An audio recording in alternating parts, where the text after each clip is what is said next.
MAPE 4, Music and Arts, Quarter 3, Week 7. Matatag Curriculum.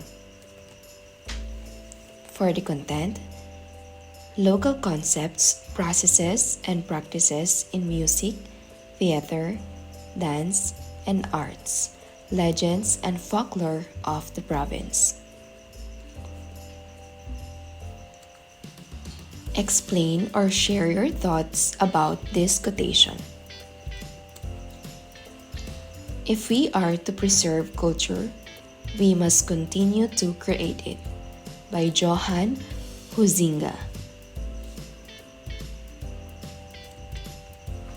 You're right. This quote means that culture is not something we can just keep alive by remembering it, but we must actively keep creating and evolving it to ensure its survival. What art form will you use to make that culture enduring and long-lasting?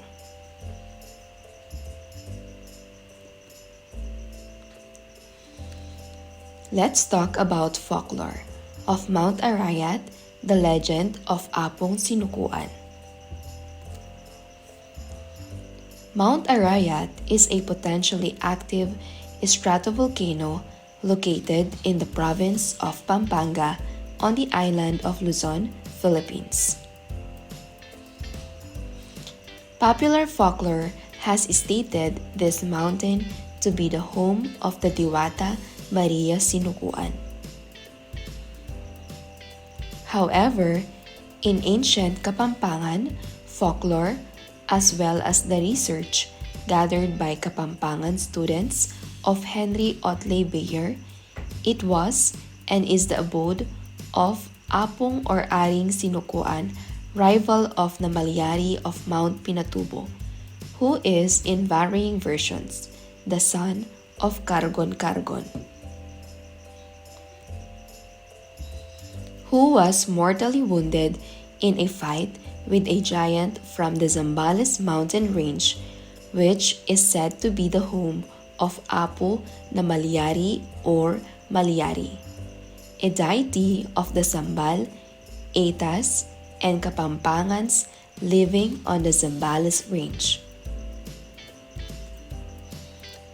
It is worthy to note that the Tres Marias or Diwatas of the mountains are often referred to as being Maria Cacao, the Diwata of Mount Lantoy, Maria Makiling, the guardian of Mount Makiling, and Maria Sinukuan of Mount Arayat. In this Pampanga legend, Maria Makiling is one of 3 daughters born to Apung Sinukuan. The other 2 names and the mother are not mentioned. Perhaps the more modern tales of Maria Sinukuan, Diwata of Mount Arayat, were meant for her to represent one of the sisters who had carried on her father's name. The Kapampangan legend of Mount Arayat. Once upon a time, Mount Arayat was not where it stands now. It was located far away, near the present town of Candaba. One day, while some giants were holding a contest to show their different abilities, the strong one said, "Now I will show you what I can do." He then got hold of the mountain and pulled it out by its foundations and carried it to the town of Arayat. The place from which the mountain was lifted was marked by a depression. This is now the Candaba Swamp. Once in its new location, the mountain became the home of the strong giant. Now, it happened that many towns away there was a group of mountains, the Zambales Range, The giants in those mountains had a feud with the strong giant of Mount Arayat, one of whom was named Kargen Kargon. They started hurling rocks at the home of the Zambales giants, and this hit many places along the mountain range. Hence, Zambales range today is broken and jagged along the top. The Zambales giant, on the other hand, hurled only 2 rocks at Mount Arayat, but they hit too hard that they knocked off the summit of the mountain. This is why the top of Mount Arayat is flat and irregular, unlike that of Mount Mayon, which it once resembled. After many years, the giants of Mount Arayat died, and an old enchanter called Sinukuan came to live near the top of the mountain. His home was a great white rock bigger than a church. Although the enchanter lived hundreds of years ago, travelers can still see his home. This is why on the top of Mount Arayat, on the west side of it, travelers many miles away can see a white spot which looks like a patch on a horse's forehead. This is the so-called White Stone, where Sinukuan lived with his 3 daughters, until he was driven away by civilization to seek shelter inside the mountain forever.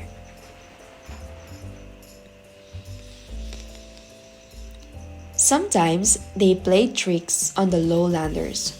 They would come to a poor woman's hut and propose to exchange their rice bran for rice or corn.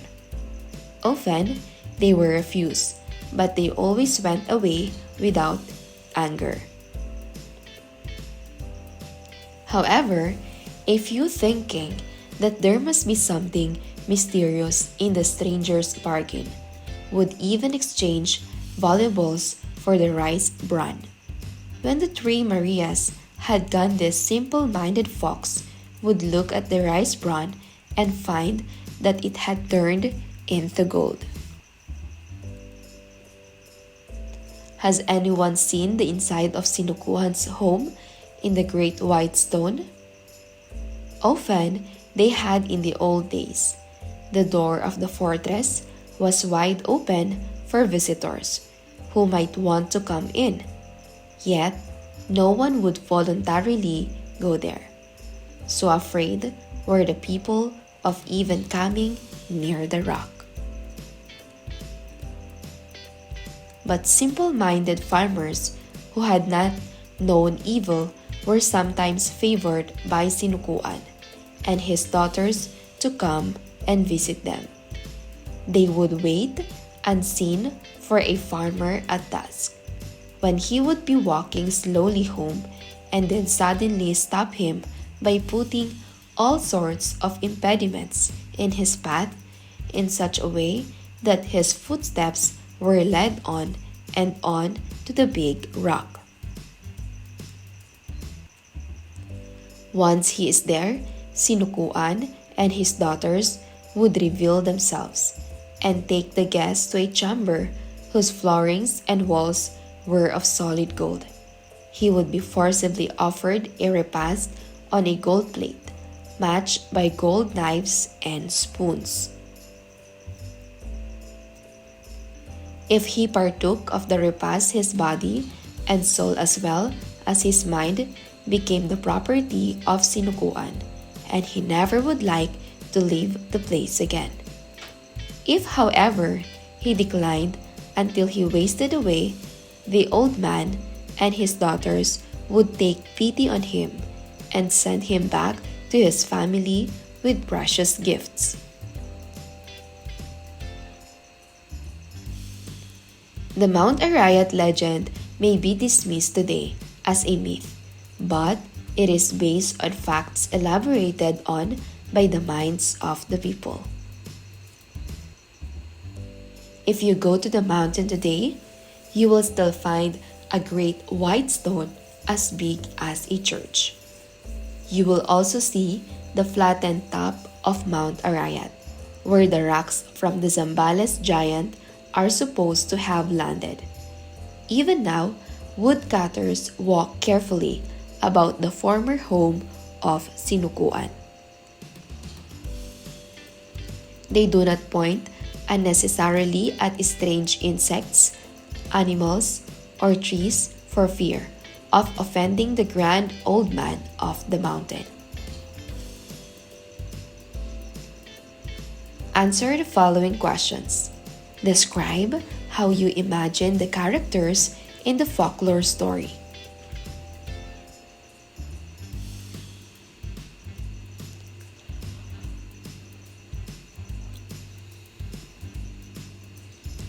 Describe how you imagine the scene in the story.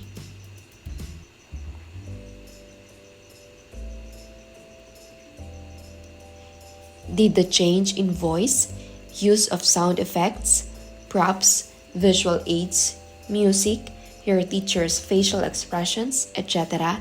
help you imagine the characters and the scene in the story?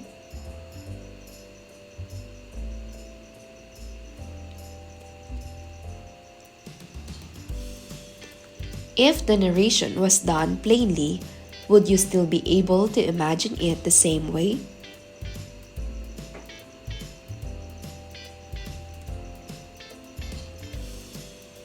How much did using different narrative components help narrate the story?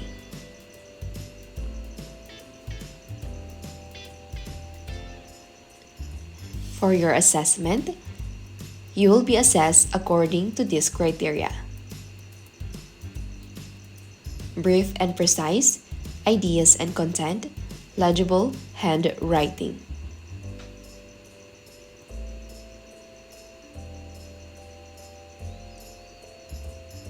MAPE 4, Music and Arts, Quarter 3, Week 7, Day 2.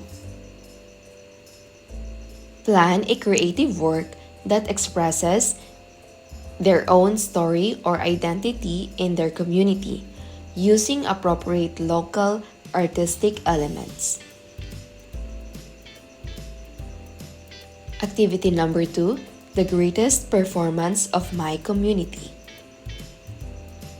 Objective: at the end of this activity, you and your groupmates can plan a creative work that expresses their own story or identity in their community using appropriate local artistic elements. Materials needed: construction paper or recycled materials, crayons, markers, paint, and this is optional. Simple musical instruments, optional: shakers, bells, drums. Props related to the chosen legend or folklore, cardboard, boxes, and fabric scraps for costume elements. This is also optional depending on presentation style, or any local and available materials. Instructions: the learners in groups will plan on how to tell the story of their community's cultural identity in the most creative and artistic way. Choose your story.